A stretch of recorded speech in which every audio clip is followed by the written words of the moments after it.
What's up, everyone? You're listening to Navigating the Ivory Tower, a WPTS radio podcast, and we are going to be talking about what it's like for Black professors to teach at a predominantly white institution. I'm your host, Jade Davis, and I have a special guest today, Professor Amanda Boston.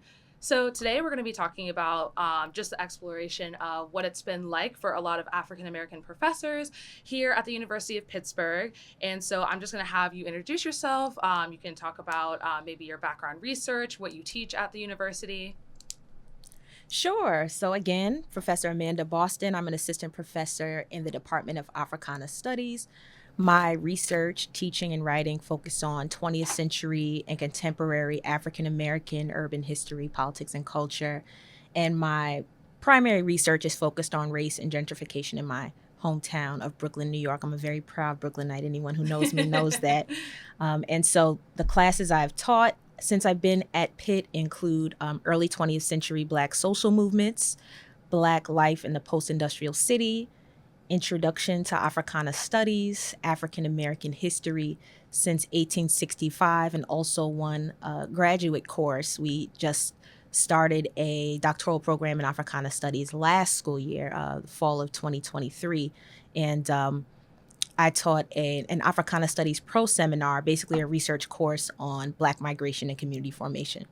Okay, great. So overall, what has been your experience just so far teaching at the University of Pittsburgh? Would you say with the faculty and staff that you feel like it's a very inclusive environment, or would you say it varies at times? Sure. So, I've only attended and taught at PWIs. Mm-hmm. So I would say, I went to undergrad at Duke University and then got my PhD at Brown. And at Brown, as a graduate student, I started to teach, right? And then I was at NYU for a bit, and now I'm here. So, I do think it's inclusive. Granted, I'm in an Africana Studies department, right? And this particular one, not all of my departments in the past, but this particular one has an all-Black faculty, right? And so when we talk about inclusion, right, Mm-hmm. it's kind of a different, not necessarily facing some of the challenges in terms of sort of racial animus and discrimination that I might face if I was the only Black professor in the department or the first in a very long time, which is certainly the case in some of our other departments. So I would say there's inclusion. I came here as part of a cluster hire, right? Particularly the unrest in 2020. A lot of universities, among other industries, right, put some additional funding and energy behind ensuring that diverse perspectives existed in faculty, right? So I definitely benefited from that. And I think I have had an inclusive experience as faculty, as a younger, a faculty member on the younger side of things, Mm-hmm. as a young woman, right? I think my students have been diverse, and that's expected, right? Predominantly white and Black students, but also some Asian students, some Latinx students. So I think I've experienced a diversity of students as well. So it's been a good experience. That's great to hear, because I know at times I've spoken to a few Black professors I've had, and sometimes they feel that there's a little bit of struggle at times, just depending on, like we were talking about before we started recording, with students that might be taking these courses for different reasons, whether it's for a gen ed or it's a certain requirement for their major, or it overlaps with something and they may not be as interested as someone either majoring in it, minoring in Africana studies. So how would you say that you've been able to navigate some of those struggles? I kind of you have to depersonalize some of it, right? So, I do this for a living because I love, learning about Black history, teaching about Black history, particularly teaching students who are curious about, they might not be Black, but they know something's going on. They want to know how it started, right? The larger context. Or Black students who are in search of greater understanding of self and their own history, right? And so that's exciting to me. But of course, look, I was a student too. Right. And so I too took classes that, I heard was an easy A or something like that. But I also dropped classes that when I took them and realized, oh, this is not going to cut it. Right. So students are ultimately, they exercise their rights. They might act on misinformation, right? Just because a course is at an introductory level doesn't mean it's an easy A. Right. And so I think that's a myth that needs to be dispelled. But I think I do find students who are genuinely curious and interested, and I do find students who are unfortunately antagonistic, right? But those are that I would say that's that's a distinct minority of students, right? People, at least if they just came there for the easy A, they at least show up and they're respectful and, Right. they answer when they're called on, right? And I can't, if you're not a major, I can't ask you to necessarily, outperform in a certain kind of sense. But I just ask for some genuine curiosity, engagement, and respect from all of my students. I think that's a fair baseline for anybody who decides that they're going to stick in there for the long haul, right, for the whole semester. Absolutely. So whenever it comes to professors that either are teaching classes that have to do with Africana studies or kind of have that intersectionality piece, I know there is a class that I actually took, and it was about the history of jazz, but it was specifically about African American jazz. And I actually ended up having 2 white professors and 2 white TAs for that course, which I was actually surprised about just because we have, an Africana studies department, and that class was listed under that course. So I'm not sure if you've had any experiences or just any conversations with any professors that weren't Black teaching any of these classes, but what has been your experience, or even just dealing with having like conversations maybe with professors that may be, yes, knowledgeable in the subjects, but may not have that personal experience? Sure. I mean, I've benefited, even as a student, I've benefited from diverse, professors, right? Folks who, I don't think that Africana studies only exists to be siloed for something that Black students should take, right? I think that everyone benefits from Africana studies. I think everyone should know all of their history, right? Yes. Whether it's Asian American studies, if it's regular U.S. history, right? The more we know, the better off we are as a society. And so I don't have any bias against, students from different backgrounds want to take Africana studies. Scholars who are not of African descent, who have a passion for what they're learning. I mean, I assign texts from scholars from diverse backgrounds, from across disciplines, right? And I think we all have, a part to play in this project of serious intellectual inquiry about people and experiences from all over the world and all areas of society. So, I have tons of experience from students and faculty who don't have those direct sort of personal connections to the material, but who have a lot to offer. Absolutely. And I think it just helps with having a diverse background, because I know with those professors, they had studied jazz since they were very young. So they've really been influenced by a lot of Black jazz musicians and jazz musicians of color in general. So I do think it was an interesting course to take just to gain a different perspective. And I feel like they were overall very respectful and very knowledgeable about the background, even just when it comes to early jazz to jazz today and how that impacts us. But yeah, that's very interesting, especially since I think a lot of people assume, like, within the Africana Studies department, that all of the professors are either people of color or Black people, but there are many professors that intersect from different backgrounds and everything. And I think that's great that everyone can kind of learn from each other's backgrounds, because everyone has a specific type of specialty and everything. Have you ever experienced or had to do any like collaborations with any professors or people of different backgrounds whenever it comes to whether it's teaching courses? I know for the class I'm taking with you, Introduction to Africana Studies, I know you bring in guest speakers and professors that talk about their research, their background, but I was just curious about that. Sure. So I haven't collaborated yet with people of different backgrounds. In terms of sort of race, certainly have, in terms of teaching, rather, right? In terms of our guest speakers, those are drawn from within the Department of Africana Studies, our Africana affiliates, right? People doing specific race work that I thought would be a good addition to the class, even though, again, I'm limited because we only have a set amount of classes. Right. But certainly even, the diversity within the Black faculty, right? And so you've got faculty who are from here in the United States. You've got faculty who are from the Caribbean islands, who have spent time in Europe, who are from, the African continent. And so there is to that extent, there are certainly people of different backgrounds, right? Just because they're Black doesn't mean that there's no diversity among them, right? Yes, and so, and then of course there's disciplines, right? So bringing in people from across the schools at Pitt, bringing people from across the departments within Dietrich. But in terms of my research collaborations and, I've definitely worked with and been embraced by faculty of different backgrounds. I think that doing the work is what it's all about, right? I think there's a respect and a rigor that is not contained to one background. And so it's natural for us to collaborate and to respect one another when we see some dope work being done. Absolutely. Yeah. And so, whenever I was preparing for this interview, I was looking at some research. And when we're looking at higher education, whenever it comes to Black women specifically, it's only about 2.1% of Black women that are either pursuing higher education. And this article was talking about specifically colleges during the time around fall 2019. Of course, there have been some changes.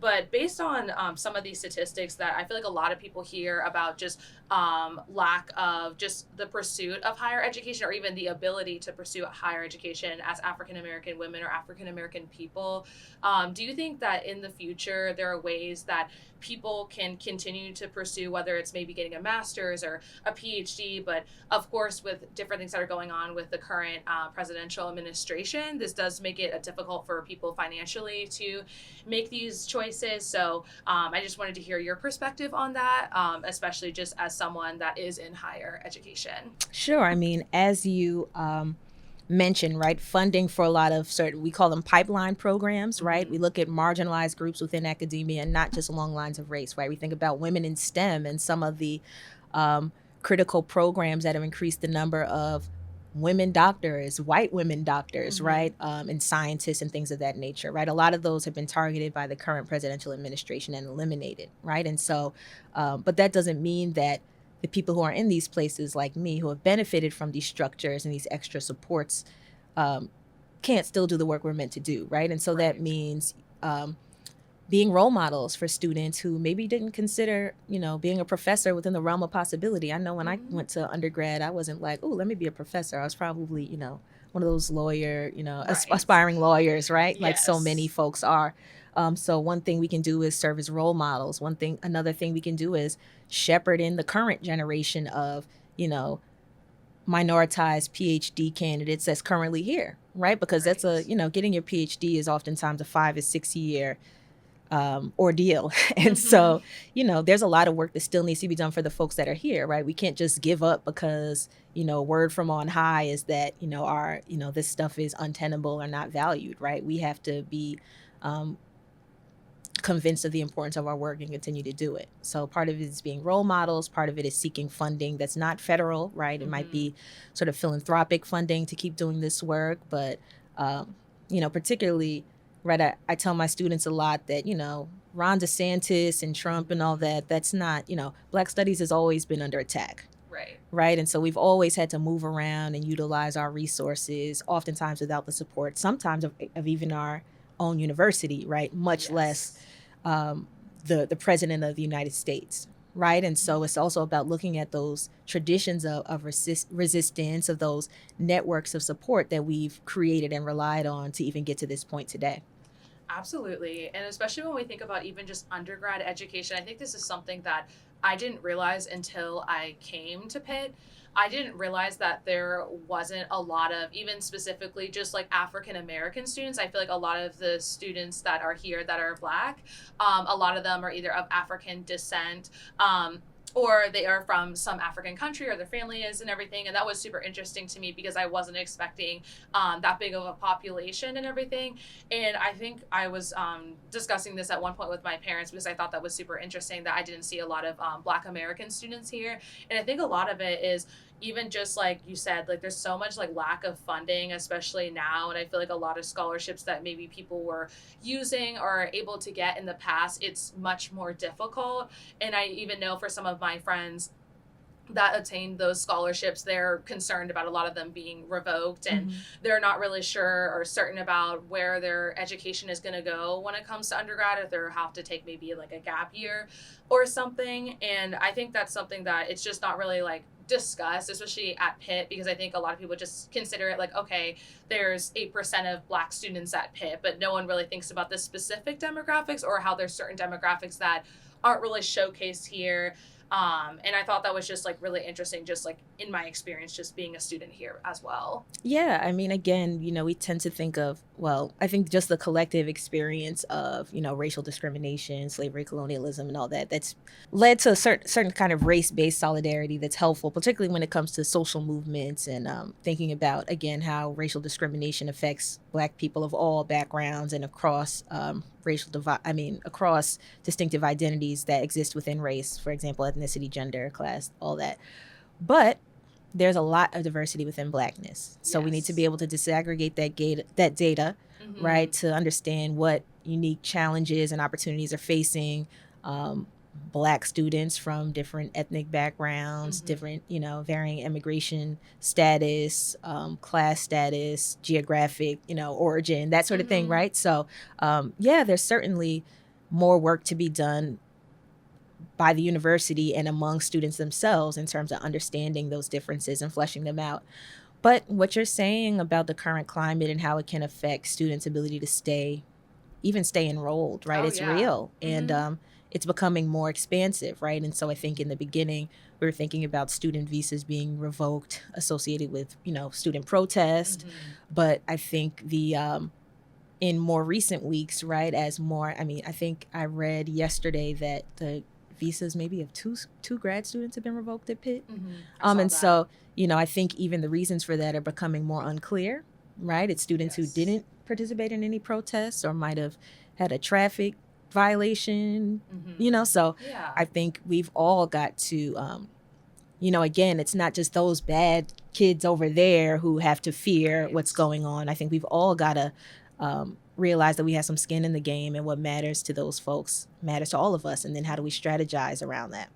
Absolutely. Yeah, I think definitely whenever I came here and whenever I started to meet more African students, which was really great because the area that I grew up in was very predominantly white, and a lot of international students that we had were more either Asian or Indian.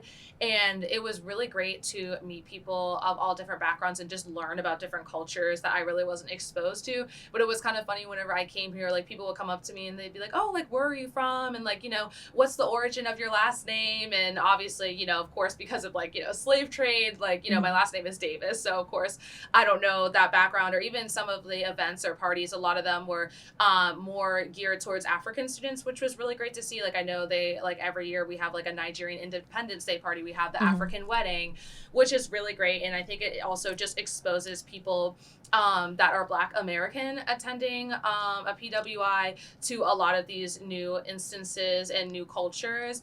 But yeah, I think that was something I didn't realize coming to Pitt and everything. And just like we just talked about, the lack of funding for a lot of Black American students, or even just my parents and I, we talk about this all the time, even just people trying to get, whether it's private loans or federal loans and everything. Sometimes it just depends on your parents' financial situation. And I think that's definitely been a big struggle that I've been hearing about from people that I'm close with, where, based on their parents' situation, sometimes that affects their college or if they're able to come back. And it's really sad, especially since, if their parents made any financial mistakes, that's not really their fault. They didn't really cause that. But of course, like, the government or the people giving these loans, they're not really like, interested in hearing that story, or they don't really like, consider any of those aspects as well. Yeah. I mean, I think you said it all. Money is a huge barrier. For some, it's a resource, right? They can afford to go wherever it admits them. And sometimes it gets them, a little affirmative action to, a little urgency to admit them because of the money their family has the potential to contribute to universities. And for others, it's a huge hindrance, right? It keeps them, they get into the college of their dreams, but they can't afford it, and so they don't go. Right. And so I think access to college, and particularly how finances mediate that, is definitely a challenge that we need to be attentive to. Absolutely. So speaking of undergrad, another article that I was reading about was talking about with specifically with Black women when it comes to bachelor's degrees. There has been an increase over 63% over the past 2 decades, which is really great to see. But just looking at those numbers in general and thinking about that in the wide scheme of things, I feel like, that is just such like, an extraordinary like accomplishment, and something that, just isn't talked about, whether it's through media, academia, or just in social circles in general. But I was just curious to see, why do you think that is, that we really don't hear about a lot of these like successes, or even that a lot of times like Black women are more educated than some other populations when it comes to college or any type of academia? But that's just something I feel like I see a lot come up in articles that I read, but I feel like a lot of people just in the general public don't realize this.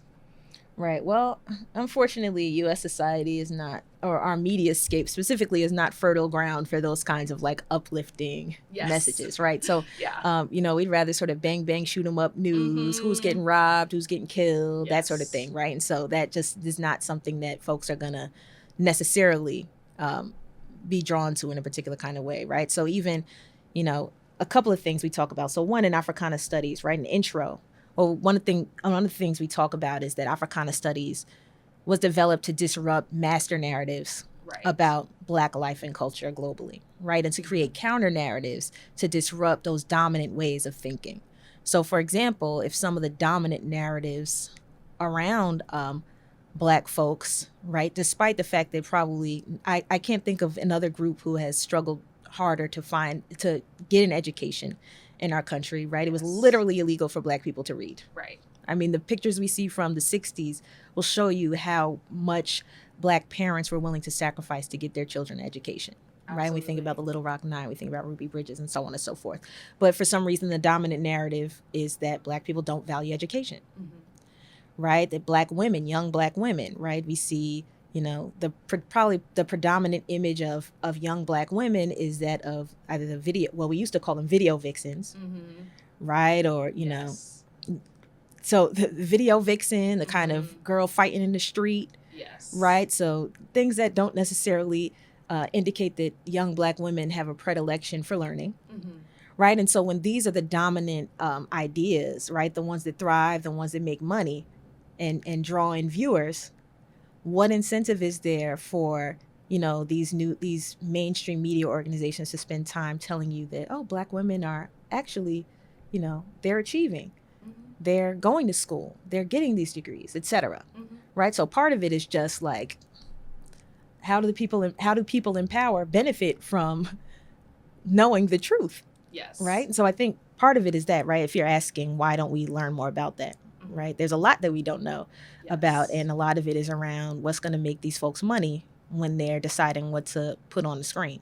Absolutely. That's something that we discussed a lot in a class I took called African American Media. We talked about a lot of times even the way that Black women are displayed in music videos, even from just 10 to 15 years ago, and even still today. And I think a lot of people, whenever they are consuming that type of media, they're just, going based on stereotypes, or even if they do see Black women achieving excellence at a university level, I feel like they always want to call it as like, oh, well, you're the diversity, or you didn't get there based on like your own merit or your own achievements. It's because of all these systems that we have in place. And it's really unfortunate, especially just like, even the people who I'm very close to, like they are running like, 9 to 10 clubs on campus, 4.0 student, but you don't hear about that stuff in like the Pitt magazine that comes out. That's the funny thing about meritocracy, right? The bar always moves. Yes.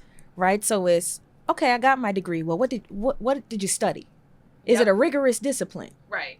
Right? And then it's like, well, I did that. I got top on, so it's like, or it's like, did you get your master's? Right. If you just did undergrad for 4 years, that's not good enough. Or exactly. Did you get a PhD? Right. So even, in really concrete ways, right? So there's research on basically race, criminal backgrounds, and labor markets and education, all that. And basically, I think it's a researcher called, a late great researcher, Diva Pager. I believe I believe that this was her. It might be someone else, but it's definitely in research, that essentially a Black person with a bachelor's degree would be less likely to get a call back for a job than a white person with a criminal record. Right? And so again, the meritocracy, you always got to do twice as much, right? Yes. The people in power have the power to move the bar. Oh yeah. 100%. And so you're kind of in a hamster wheel, but you have to keep going because that's the game. Yes. Right? And so yeah. But go ahead. Yeah, no, I was just going to say, I feel like I see a lot in media, even on social media, a lot of videos that people make where they'll be talking about it specifically as Black women, like, the fact that like we might be having a mental breakdown or be having something like really hard going on in our lives, but we have to kind of put that aside and, like run all these clubs, be part of this organization, and really just like have that bar set so high. And it's really sad because I feel like it doesn't leave a lot of time for us to like be able to be like real people, take a break, being able to actually like enjoy like even undergrad in general. Like I feel like I hear a lot of people talking about how they struggle to have that balance of like social and then also like, pursuing their academics or their extracurriculars because they're always constantly worried about like how people perceive them. And even if they don't want to have those mentalities, it's just really difficult because it's hard not to fall into like that cycle when people are almost in a sense trying to like see if you're going to fail, especially going to a PWI. Yeah. And I think Black women professors face some of the same challenges in terms of, we have to do the standard sort of research, teaching, and service. But, just like for women not in academia, there's gendered labor. Why to their students who also sometimes expect them to be their therapist in addition to their professor, right? Or, it's certain things like that. But again, even as a professor, and what I would encourage young people, including young Black women, to start doing is distinguish between, so there is absolutely that pressure that exists, but we have to start building up our own own voice that tells us, actually, no, I'm not going to do that. Right. So like we have to also, I don't want to say police, but also be aware and be conscious and be real. Yeah. Do I really have to do all these 5 clubs? Right. Can I take a break, or can the vice president take over something for a day? And that's something that I think we all have to manage. But it's a mix between that sort of external pressure that absolutely does exist, but also that sort of internal constitution where we have to be willing to say, actually, no. I'm going to do what I can do to the best of my ability. But no, I'm not going to be the every person, because I still got to get up out of here with my degree and a decent GPA. Yes. Right, and get a job after. Exactly. Yeah, because even when my dad told me, he was a first-generation college student, and even he was saying whenever he was having a hard time just balancing in general, and how whenever it came time to like, graduating, getting a job, and he said like, because his GPA wasn't like as high as it could be, it limited the type of jobs he had. I feel like that's something that sometimes we forget about in undergrad because we're so busy, just being involved in so many different things. So it is difficult to balance, make sure you have a good GPA so you can get those jobs and so people will look at you. But I will say I feel like things have changed in the way of, even whenever I submit resumes for internships, a lot of times they'll ask like, okay, let's see your resume, like what did you do, what were you a part of? They'll ask for the GPA, but I feel like other things are weighed a little bit more, like based on your experience. Like I want to go into broadcasting, so they might be like, what broadcasting experience do you have? Are you part of clubs, organizations, internships, which is nice, or even people having the opportunity to have either internships that have credits attached to them, or even being paid as well. So I think that does really help. But I will say, even just like, as a Black woman at a PWI, it is hard sometimes, being able to tell myself it's okay to like take a break. The world will not shut down if I don't show up to this one meeting, or if I'm just not feeling good, or even sometimes you just need that extra sleep. Undergrad is hard enough. So. Yes. No, that's a skill you have to hone, and you'll be, sorry to break it to you, you'll be honing it for the rest of your life, right? Because that's one thing that's so amazing about college, is that so much is at your fingertips. Yes. Socially, academically, thinking about your career moving forward, right? But it's also the time for you to develop your inner compass and your voice and your own set of goals, despite what your parents might think, right? Yeah. And be strategic about getting to those goals, right? And that's some advice I would give to any of my students, right? Absolutely. So whenever it comes to just being around and in a predominantly white environment, just like working wise and everything, do you ever feel at times based on your identity that you have to code switch? This is something that I've talked to with some of the Black students I've had on this podcast, and they really do feel like at times, especially whenever they're in a classroom setting, or maybe they're speaking to a professor, sometimes they feel like they may have to change the way they speak or their tone or anything of that nature. Sure. I mean, well, I always say, language is always dependent on context and relationship, right? And so I speak to, my homegirl in a different way that I would speak to my preacher, a different way that I speak to my grandmother. So you're doing that anyway. Yeah. Right. But as a professor, I don't think so. I think I just want to be myself, right? So I never really lost, for example, my Brooklyn accent. And guess what? I'm gonna stand up here and sound like, look, I was Amanda from Brooklyn for 30 years before I became Dr. Boston, right? And so I'm not gonna lose that. And I'm committed to maintaining it. And if you don't like it, you're not my people, and that's that, right? And I think also because I do Africana studies, I can stay, I can maintain some of my moral and ethical integrity in a way that doesn't require me to compromise the essence of who I am. And that's really important to me. And I understand for anything, there's a time and place for everything. But I think in terms of code switching, like, do I have to, speak with a British accent when I speak to the president of the university? No, Right. I can be more formal out of respect, but they're going to know who Amanda is, Yes. right? Or who Professor Boston from Africana Studies is, right? And I don't think I present in a different way. I think I've done a very good job of integrating my research interests and expertise and my teaching style into who I am and who I'm becoming, right? And so that's another thing, right? Sometimes when we think about code switching, we think about it in it almost as if we're static, right? As if we're fully formed and we just have a certain way of being that's never going to change, right? So the way I spoke, the way I thought, the way I even researched, right, is different when I was in grad school versus now. So some of it is also just about, hey, I'm in a different place right now. So how I'm going to operate in this space and how I'm going to interact with folks is different. When I was a grad student, TAing for students who I could have basically gone to college with very much, right? Students who were only 3 years younger than me. That's different than me teaching students who could be my children, right? Yeah. And so, so I think code switching isn't always, about quote unquote whitewashing or hiding parts of yourself in a different setting, right? Sometimes it's just about knowing there's a time and a place for everything, right? Absolutely. Yeah, I definitely agree with that. I know some of my friends that even just grew up in some like inner city areas. Like I have a lot of friends that are from Philly, and sometimes they feel like, if I speak with my Philly accent, people are like, I don't know what you're talking about and everything. And I think a lot of it even is just lack of exposure. Like I feel like there are a lot of people, although the University of Pittsburgh is in the city, it's in an urban environment. I feel like there are a lot of students that come from different backgrounds, whether it's like more rural or if it's more suburban, and they're not exposed to people that either sound different, talk different, come from a different walk of life. And I feel like that was another thing that surprised me when I came here, because I assumed, of course you're going to get all types of students, but I assumed that more students maybe that grew up in these type of environments would be more interested in coming here. But it was interesting that it kind of was the opposite. People that really didn't like have that exposure, which in a sense I think is good, but I do think it creates this kind of disconnect sometimes, because I feel like some students will come into environments and maybe not know how to act or not really know how to be like respectful in a way, or even just having that like just in general like cultural understanding. Or I feel like a lot of it is kind of just having like that want and everything. I talk to like my mom about that a lot, because my mom is white, and I feel like she's someone that is always trying and learning and is really just interested and like wants to hear other people's voices. But I feel like sometimes that's like kind of like an ingrained skill that not everyone has or even just wants to have in general. Yeah, I mean, even when it's ingrained, right? I'm pretty good at navigating social situations, but also have respect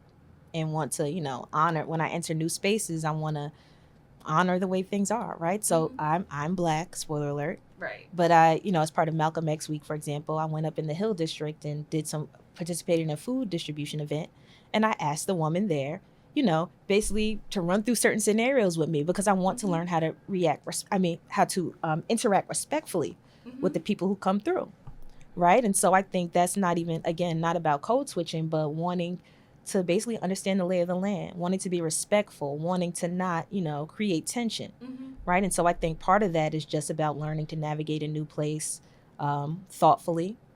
Some of it is, y'all are still, I know y'all think y'all grown. Y'all frontal lobe is not going to be developed till you're 26. Yes. So some of it is just, learning to navigate new spaces. And it's just a natural learning process that you go through as you enter new parts of your life, as you encounter people who are different from you, right? And again, figuring out how to do that with integrity, right? Because when you get to the point where you are changing parts of yourself and you can't even look yourself in the mirror, right? You don't even know who you are and what you like anymore, because you spent so much time trying to fit into a mold of people who really probably don't even like you or care too much about you. Exactly. That's a problem. That's deeper than code switching, right? Absolutely. No, I definitely think for a lot of people, it's I feel like it's definitely even like a culture shock. I know some of my friends that most of them are either out of state or they're from different countries. Mm-hmm. And even just coming to Pittsburgh as someone that's lived here all my life, I think even sometimes with certain things where it comes to like the Pittsburgh accent, some people may think like, you know, the way people are speaking, it might just be the like their tone, but they're not talking like or saying something in a rude way. It's just like how they speak and everything. Mm-hmm. And I think for me, I'm just used to that. I grew up with that. Like my parents speak like that. My family, extended family. And whenever they came here and like I would see them interact with other people from here, I could see like the look on their face. They're like, are they trying to really say something to me, like, or talk crazy to me? But it was really just that disconnect, and even not even just racially, but even just like culturally, like how Philly is completely different than Pittsburgh, and like vice versa. So I think a lot of people just getting used to that when you come to undergrad and coming to a bigger school and knowing that everyone is from all over the place. Yeah, that's the beauty of college, right? It's like a melting pot. For some people, it's the first time they've experienced this much diversity. And as much as we think that Pitt is not necessarily the most diverse place, right? Yeah. It is more diverse than the places that a lot of the students come from, right? And so sometimes it's a culture shock, and sometimes it's also, right, an opportunity to learn, to experience some new things, some new cultures, and some new opportunities. Absolutely. So whenever it comes to just being there for your students, like emotionally, I know you mentioned this before, how sometimes as a professor, it can be difficult to even just like find that boundary is like, you know, some students may not have that emotional support, whether it's from an actual therapist or their parents or their family. So they may come and attach to a professor, especially if that professor has a similar background, whether it's like racially or culturally. Is this something at all that you've had to navigate or experience your time being here? Sure. So I think students from different backgrounds go through challenges, right? When we're in college, class is important, but it's not the only thing. Right. So you lose loved ones, you experience health challenges, and people you love experience health challenges. You go through, whatever different, personal things might be happening in your life, right? And so students will confide in me, and I'm certainly open to listening and supporting as I can, but I also have to understand the limits of that. Right. I think it's unethical in my standpoint to pretend to have some sort of capacity that I don't. Right. And so when I start to feel that things might be getting like, okay, I need to refer this to someone who has the training to do so, I might, ask the student if it's okay. Can I give them support to contact this person, that person? And so, I'm human. So I want to support my students, but I also know, okay, like I'm not a therapist. Yes. Right. You're also a mandated reporter. Right. So like whatever they tell you. If there's some imminent harm, right, to the student or to others, right, you have to let folks know. But I mean, thank goodness I haven't, encountered a situation like that. But, look, y'all pay to come here. They got people who are trained to help you, get, free resources. They got a pantry, a food pantry. Yep, okay. They do. So I'm like, I always encourage students, get your money's worth. Take advantage of these resources here. But certainly, we're here to support students and, that sort of thing, for sure. Absolutely. I think that's something that a lot of students even forget. Like you said, the free resources, even the UCC, the university. Ain't nothing free. Right. Like we gotta pay for that. Right. Like right now we could take advantage of it, which is nice. Because even the UCC, I think that's a really great resource, especially for students that are struggling with mental health.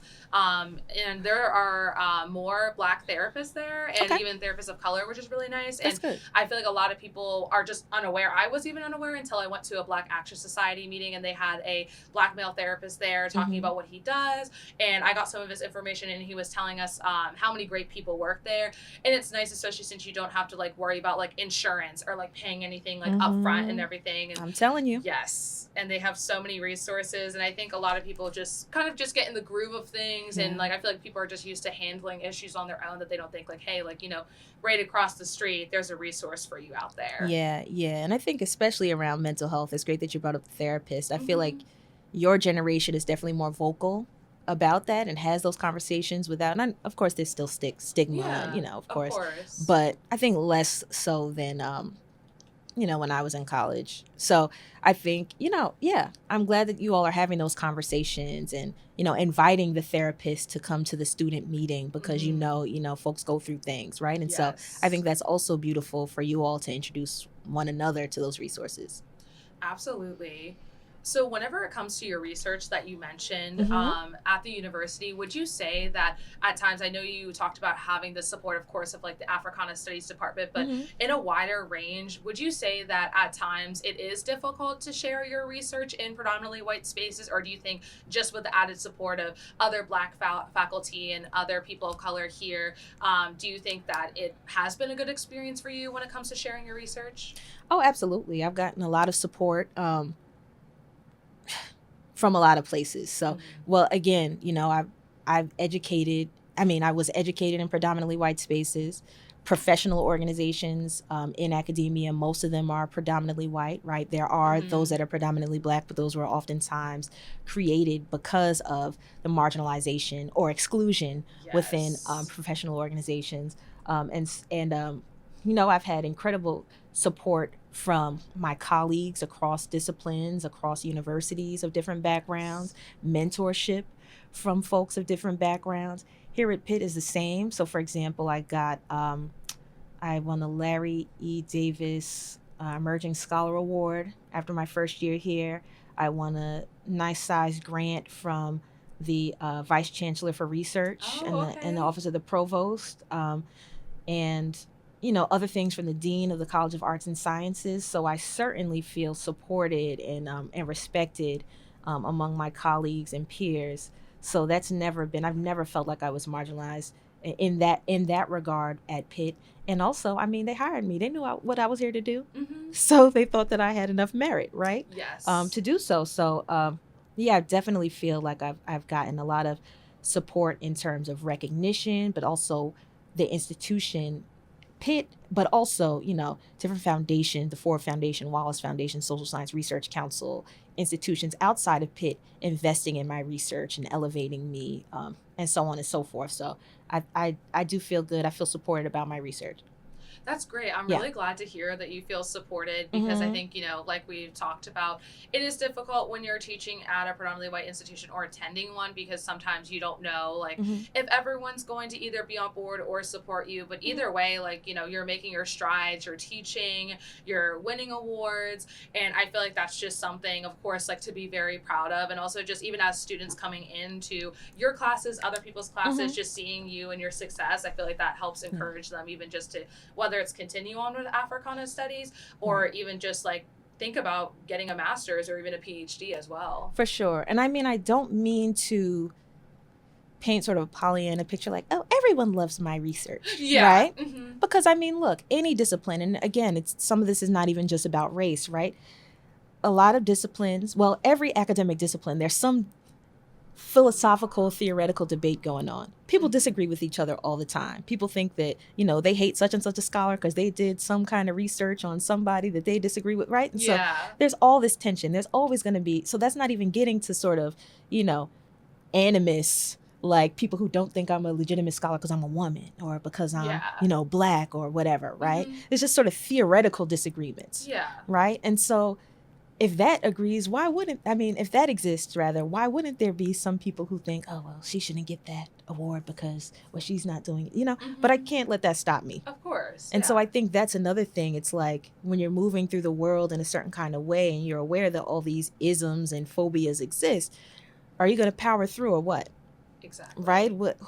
I can also think about all the people who would benefit from me not saying anything about inequality, right? And I certainly don't want them to win. So that's what I'm Right. gonna keep doing regardless. Right. Keep Pushing talking through. about it, keep writing about it. That's it. So sure, I'm sure there are some people who disagree with me who, think Africana studies shouldn't exist. That's cute. Okay, do that. That ain't got nothing to do with me. Yeah. Right? And so I can master what I have control over and I'll continue to do that. Absolutely. So whenever it comes to confronting microaggressions, I know you said overall, like you felt a lot of support from your department and other people. Mhm. Would you say that even in instances that may come up in the future that you feel that you either have support or you feel ready to deal with those situations that may come up, or even if other students maybe come to you that they're experiencing microaggressions? Sure. And I think some things I've learned, like, you have certain disagreements unfold in class, and I've definitely reached out to the Center for Teaching and Learning because they have teaching consultants who have dealt with these issues and have strategies for kind of dealing with hot conversations and controversial topics. But in terms of like the classroom environment, I think that student support services are pretty robust, and so I'll continue to learn about them so that when students come to me with certain issues, I can share. And then, hey, certain things, I think, again, as I'm getting deeper into my career, starting to mature a little bit, I think in the beginning when certain things happen, sometimes you're in shock, just like anybody, right? Some microaggression might happen, and or an outright aggression, right? It'll happen. You'll be in shock, or you'd be like, okay, do I stay Professor Boston in this moment? Do I turn into Amanda from Brooklyn in that moment, right? And so, kind of deciding where to get loud, right? Let people know I'm not the one of the battles. Two, right? Picking my battles. That's going to be a constant, in my development, right? And so I just have to, chalk it up. Know I'm going to make some mistakes, but know that I'm going to have to make some choices. Absolutely. Right? So, absolutely. I know for me, like, even in situations where I feel like microaggressions are coming up, I feel like I always think about it in my mind, like, do I want to pull out the whole PowerPoint today and explain to someone, like, why you shouldn't be doing this, or why you shouldn't be behaving this way? Or is it something where I could just maybe have, like, a conversation that's, like, not going to take too much of my time, or even my mental and emotional energy? I feel like that's something I've had to learn, where sometimes it's just not worth it, especially if the person's not open or isn't going to be receptive to, like, what you're saying, and they're very stuck in their ideals. And even as a political science student, I experienced that a lot because, of course, we're always in our recitations having discussions about what's going on in the current media and in the world and in the news, and everyone's coming from different backgrounds and perspectives, and everyone kind of chooses different sources they want to see. So sometimes you're not going to be in spaces with people that understand you, and even just like students of color or Black students, there's not a lot in the poli-sci department. So at times it can feel like you're alone, but I think, like you were saying, sometimes just knowing like who you are, what you stand for, and just making sure you're keeping up with what you're doing, and just making sure that other people see what you're doing, and even if they don't agree with it, it's okay. It's not going to like stop either one of us of what we're doing. Right. And that also reminds me kind of how we started out, right? It's like the antagonistic student, right? The student who doesn't think that Africana studies is legitimate, but for some reason decides to stay in the class and is cursing the whole time. I can't reach them, and that's okay. It's not going to affect their grade, but unless they do something that's just egregious, right? But it's like, you know what? You got to take the same exam as everybody else. But the student who came in is maybe ambivalent, wanted the easy A, but they're curious. I got something for you. Right? The students who love it, who want to learn more, I definitely got something for them. Right? But I know who my audience is, who my audience could be.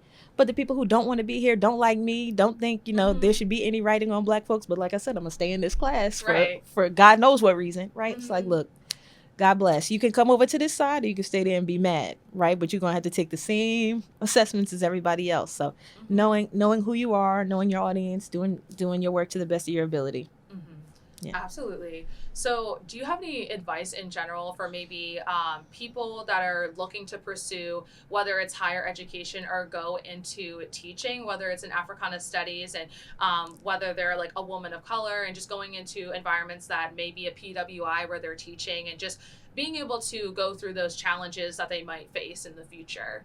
Sure. I would say a lot of students, when we think about pre-professional programs and preparation, a lot of that is geared toward law and med school, right? So a lot of folks feel like they're on their own. And it certainly is true when they're thinking about a PhD, right? A humanities, social sciences graduate school. So I think, start having those conversations early. Maybe there's a professor you admire. Maybe there is a text that you read that you just think it just blew your mind, and you want to learn more about the person who wrote it, right? So thinking about what disciplines you might want to pursue, if you want to get a master's or if you want to get a PhD, what you want to do with that degree, right? Because that also dictates what kind of schooling you might pursue, right? And there are different types of doctorates, right? And so you might not, if you don't want to be a research professor, you might not want a PhD. You want to go into higher education administration. You might want an EdD instead, right? A doctorate of education. So I think just educating yourself about the different possibilities, setting that goal and kind of doing some backward planning. Okay, I want to be in this place. I admire this person with this role. What preparation did they take?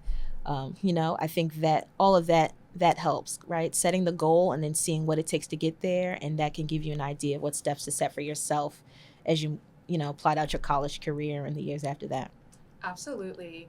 So whenever it comes specifically to the University of Pittsburgh, how would you say that the administration could do a better job of whether it's incorporating more Black staff or just seeing more people that are getting their PhD, and even in other departments, whether it's just, political science or Africana studies or anything else that we have at the university?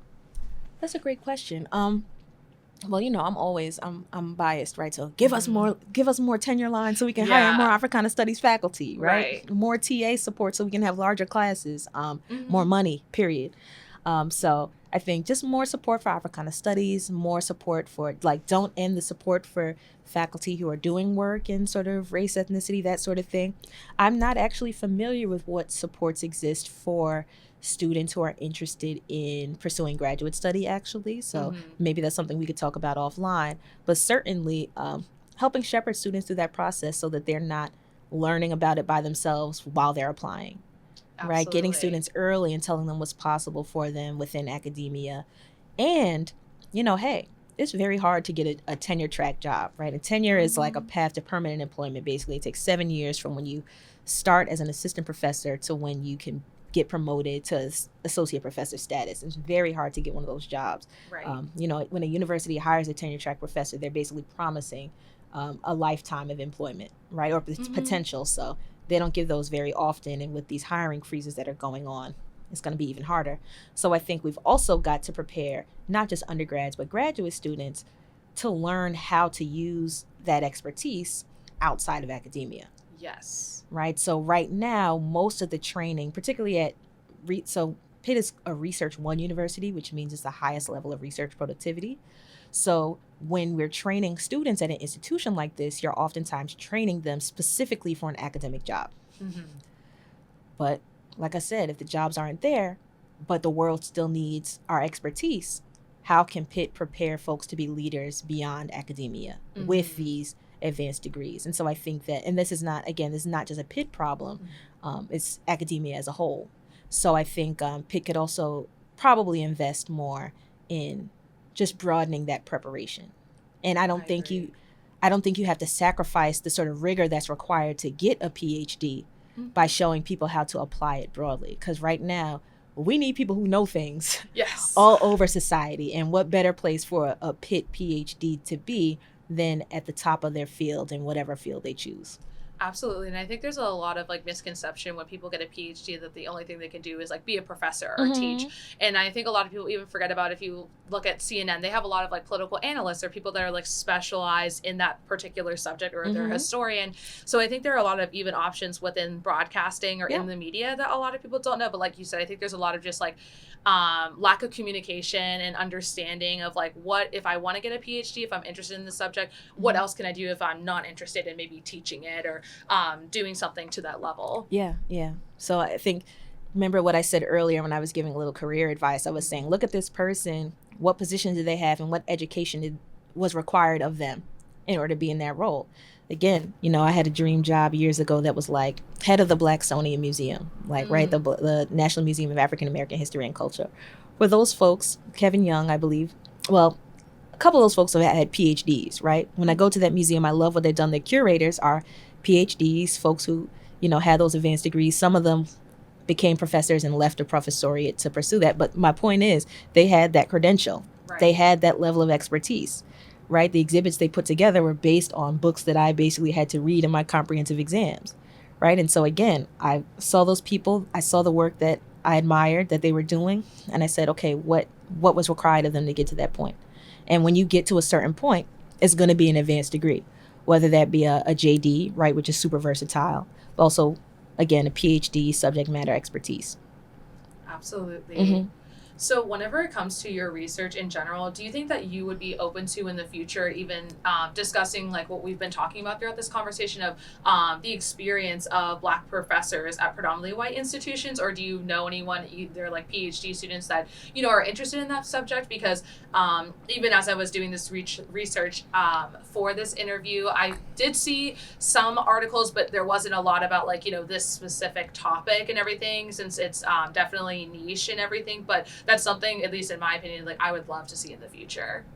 Sure. I mean, I'm interested. So I'm trying to think of how my research, well, I was going to say, I was trying to think of how my research might be different if I conducted it somewhere else, because I do focus on Black folks, right? And so, I mean, so I'd be happy to talk about it. And we have I believe 5 doctoral students in Africana studies. So I'm sure they would be interested in speaking with you, but certainly we can talk about, just how we get our research done and, what some of the challenges and opportunities are, especially in this climate so in Africana studies, many of us are social scientists. So we're not relying so heavily on sort of federal NIH funding, for example, although there's certainly people working in the Africana studies tradition who are in STEM, for example, or rely on that sort of funding. But so would also be interested in, maybe you would interview some folks who are in the sciences who are affected by those funding cuts. Yes. And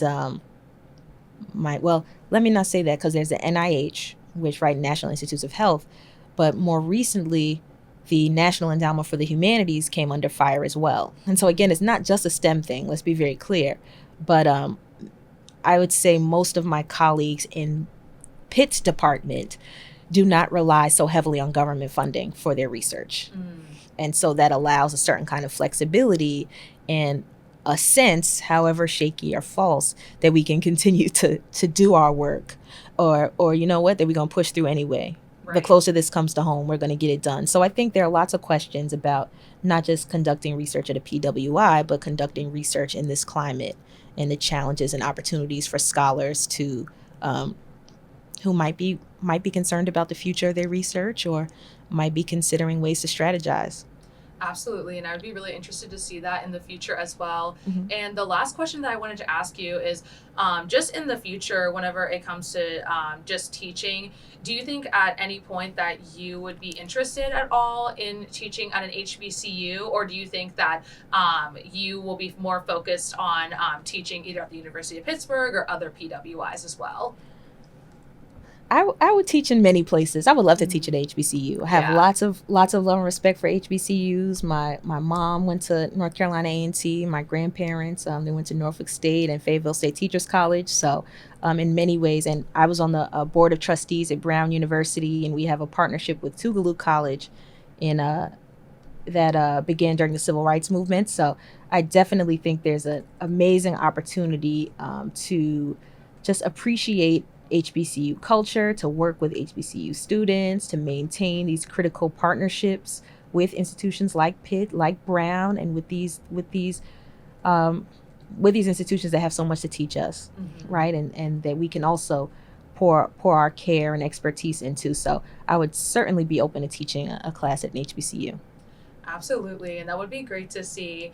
And before I close out this interview, I just wanted to ask you, is there anything else that you wanted to just say on this topic, or anything that you wanted to mention about your research, or even just Malcolm X Week? I know that you were running that, and I went to one of your events, and I loved it. It was great. So I just wanted to give you a chance to talk about any of those things. Sure. So I'll do both of them, right? So first, Malcolm X Week. Malcolm X and his life and legacy are a large part of what motivated the Black Action Society students and community members to agitate for the creation of Africana Studies back in the 60s, right? This idea that education was a critical tool for liberation, right? That Black folks deserved to do more than just graduate and learn how to thrive in corporate America, that they also deserved an opportunity to learn their history, that Black people deserved an opportunity to teach at the University of Pittsburgh, to attend the University of Pittsburgh. So Malcolm X is a great part of that. And then realizing, of course, that this is the 100th anniversary of his birth, it seemed right that Africana Studies specifically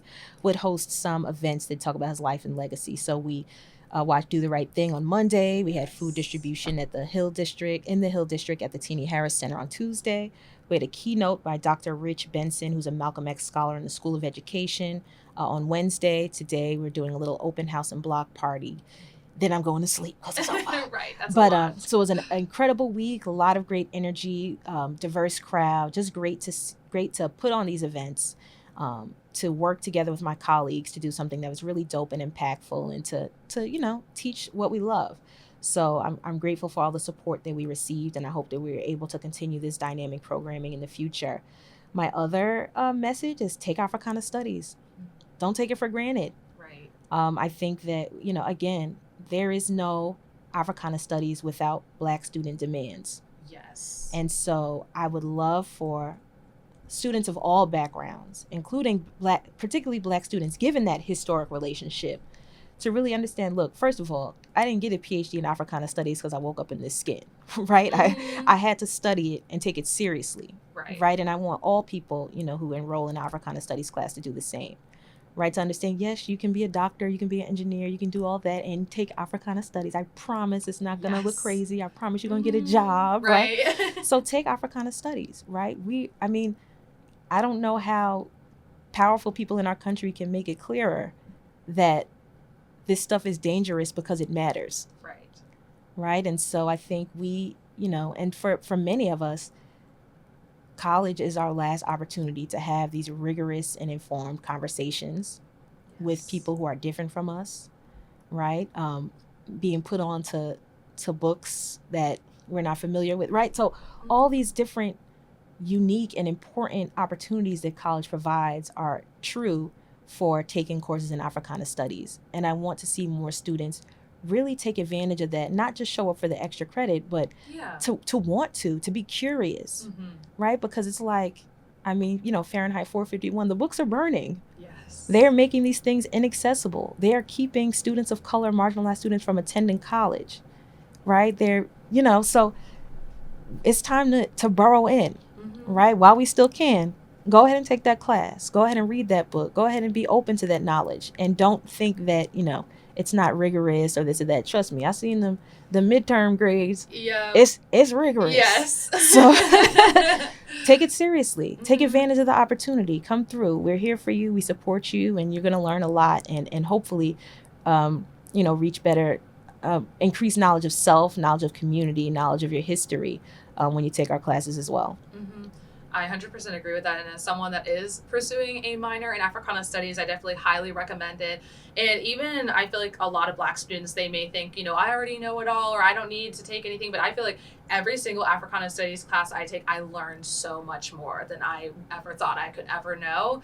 So I do think it is worth it in the long run, or even if you have no background, because I know there's some international students in my one Africana studies class that don't know really anything about Black history in general. So I think it is a really great way to just have exposure to other cultures at the same time. Absolutely. The curiosity, that's all you need. Yes. Right? If you're just open to learning something new, there's something for you, right? So absolutely. Especially right now. These folks are telling you how powerful these minoritized narratives and histories are.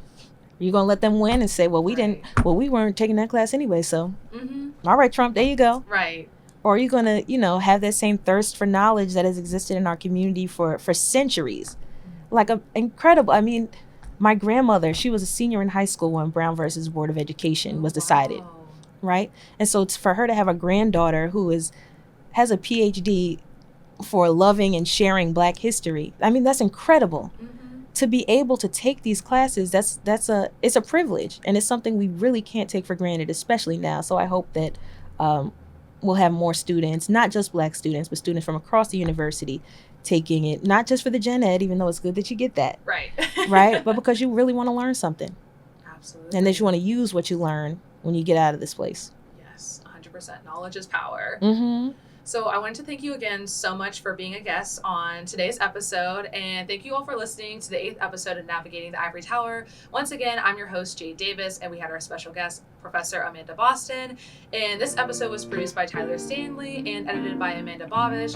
Tune in next time to hear more about what it's like to be at a PWI. Right. Thank you so much for having me. Of course. Thank you. This was such a great conversation.